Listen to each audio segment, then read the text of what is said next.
Grabe na. Grabe na po ang korupsyon talaga, no? Akala natin billion-billion. Yung pala sobra-sobrang billion-billion kasi 800 billion. Diyos ko po, kahit magpaulit-ulit kang mabuhay talaga doon, hindi ka magugutom. Kahit bumili ka ng maraming sasakyan, hindi mo uubos pera mo kung ikaw lang, ano? Grabe itong mga magnanakaw, no? Busog na sila, pero kailangan pa rin nilang magnakaw ng magnakaw. Okay, ang panonoorin po natin ay galing sa Pinas News Insider. Kakapasok lang sa pulsa video si Marcos at Remulla sa buwatan nilantad ng mga ex-marine bilyong pera. 800 billion ang narinig ko dito, mga kapatid. Panoorin na ho natin. Ito ang balita ngayon na dapat malaman ng taong bayan na pilit tinatago at ayaw ipalabas di umano ng mga bayarang media sa palasyo, senado at kamara sa publiko. Sadyang tunay talaga na walang baho ang hindi mabubunyag at kahit kailan hindi mananaig ang kasinungalingan laban sa katotohanan. Matapos nagdeklara at kinumpirma kamakailan lamang ng Vice President Sara Duterte na siya ay tatakbo sa pagkapangulo sa darating na 2028 election, ay sadyang unti-unti nang lalabas ang mga taong magpapatunay na di umano'y mga kabulastugan ng gobyernong ngagba ni Marcos Jr. Mga ex-marine sa wakas lumantad na sa publiko at may nakakagulat na ibinunyag sa publiko mga male-maletang pera at mga ebidensya na nag-deliver di umano sa bahay ni Marcos Jr. sa diba, tingnan nyo mga kapatid, kung ano ang sinasabi ni Remulla ay ni Saldico, hindi po nalalayo sa mga sinasabi ng Marines. Diba tumutugma lahat, yung sinasabi din ni BP Sara, yung sinasabi ni Madam Amy. Lahat po lang nagsasabi, halos magkakatugma sila ng mga pahayag. Hindi nyo pa ba iimbestigahan si Romualdez tsaka yung Pangulo? Ayaw nyo kasi pinoprotektahan nyo. Yun ang totoo. Mahirap ang trabaho nyo kasi puro kayo sinungaling. At sa Panway, Ilocos Norte, binulabog na sa publiko. Pero bago ang lahat, kung bago ka pa lamang sa aming channel, please huwag kalimutang mag-like. Uy, palike naman ang ating video mga kapatid. Sige na, isang pindot lang para naman bumalik yung sigla ng channel natin. Dami ko ng utang, hindi ko pa nababayaran. Palike naman no ng ating video. Malaking tulong ho kasi yung like. Subscribe at i-click ang notification bell para mas maging updated ka pa lalo sa lahat pa ng bagong video na i-upload namin. At ito na nga mga kababayan, narito ang full video kung saan matapang na lumantad na ang mga ex-marines sa publiko at walang pagdadalawang isip na tinuro mismo at binulgar at pinangalanan ang totoong nasa likod ng malawakang korupsyon umano na siyang isa sa sobrang nagpapahirap ngayon sa bansang Pilipinas. Narito't panoorin ang full video na siyang pinatotohanan ang malay-maletang pera na galing di umano sa korupsyon na siyang gumimbal sa taong bayan. Minsan pa nga, nakita mo yung video niyo kanina, alos hindi na mabuhat yung pera. Hindi naman siguro tigli 5 piso o barya ang laman yan. Papel na yun pero ganun o kabigat. Ganun kadami, ganun kasiksik yung isang maleta na yun. Grabe. Iba talaga ang nagagawa ng pera dun sa tao, no? Kasi pag binigyan mo depende sa tao. Kasi meron iba talaga, mababait. Hindi mo masusuhulan. Itong mga tumanda na lang dyan sa politika, talagang okay na kakainin ko lahat yan.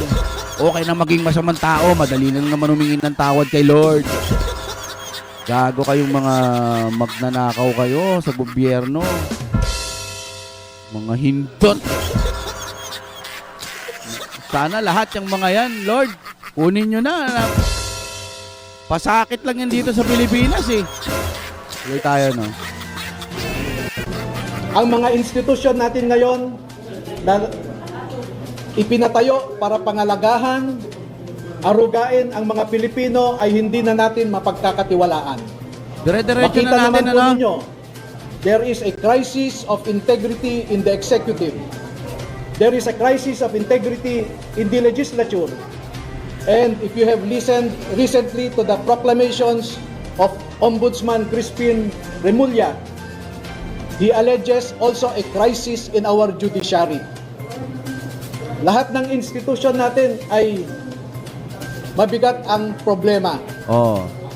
Pero alam naman po natin na ang mga institusyon na ito are just abstract ideas. Binabypass na nga nila eh. Tapos yung iba minamagic na nila. Hindi na sila sumusunod sa konstitusyon. Tapos sila na rin yung namumuno. So sino pang kakampihan natin? Iniisip ko nga kahit lumabas yung mga Marines na yan, kahit matitindi yung mga pahayag nila, mas una pa rin nilang binalita si Francis Leo Marcos na nakulong na. Na naaresto na. Mas mainit yun kaysa dito eh. Eto, bilyong pondo. Mali-malitang pera. I-highlights nyo naman itong balitang ito. I-highlights nyo, hindi yung idadaan nyo lang sa screen ninyo. Minsan pag-usapan nyo ng matindi dyan sa inyong mga news na mainstream. Kayo naman, no? Buti pa yung Jessica Soho, no? Kahit paano, nabibilib na ako kayo, madam. Kasi talagang pumupunto na eh, no? Pumipitik na eh. Hanggat maaari, ang dami ng part ng flood control corruption, di ba? Salamat pa rin kay Madam Jessica Soho. Pero sana sa mga iba din na programa, ilantad nyo na, gumawa kayo ng mga programa, mga patungkol sa korupsyon na nangyayari dito sa Pilipinas. Hindi puro pagsira sa Duterte yung minabalitaan ninyo. Tuloy-tuloy na natin. Our democracy is just an abstract idea. Our institutions are just abstract ideas. And these institutions operate through the human mind. And if you will, through the human soul. And through the human heart. Ang problema natin ngayon ay yung mga nagpapatakbo sa mga institusyon na ito. Wala po tayong ibang maaasahan ngayon na maglalabas ng katotohanan kundi tayong mga mamamayan din. Hindi natin maaasahan ang nasa gobyerno ngayon na ilabas ang buong katotohanan na walang pinagtatakpan. Ngayon po ay lumabas ang mga dating kasamahan ni Master Sergeant Orly Gutesa sa trabaho bilang security consultant o security personnel ni dating Congressman Zaldi Esco. Nandito po silang lahat at gusto ko pong ipakilala sa inyo. Ang mga sundalong ito ay wala na sa serbisyo. Ngunit ang nasabi nila sa akin, ito ang marahil na huling labanan na kanilang papasukin at gusto nilang magpakasundalo sa ating bayan.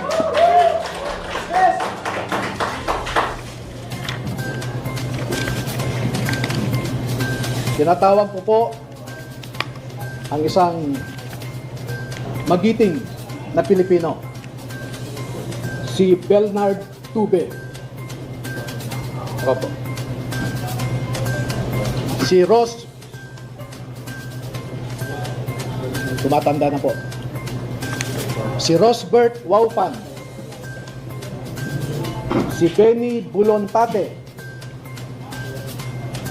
Si Johnny Buduan. Si Rodante Orbillo.